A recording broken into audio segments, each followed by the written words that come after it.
Hello, traders. FX Pip Collector here. Today is Tuesday, June 17th, and this is my analysis for the pound US dollar. If you haven't done so yet, definitely do check out my free Discord group. It's a link down here in the corner at the end of the video. And make sure to take a look at my website, fxpipcollector.com. Watch the video on my home screen to learn more. So anyways, we're on the 1 hour time frame. I do think there's a very good likelihood that this first impulsive move down is like a five-wave structure, and it's likely a wave A. I think this is very likely three waves up right here, most likely a wave B. That means we're likely in a wave C. So if we're in a wave C, then more than likely this is going to make some sort of a five-wave structure down, probably take out the low of wave A.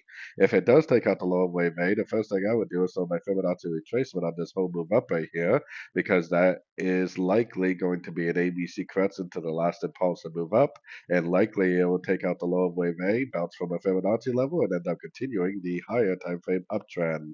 Just keep in mind that the monthly, the weekly, and the daily are definitely still up, which means that the higher time frame uptrend could continue really at any time.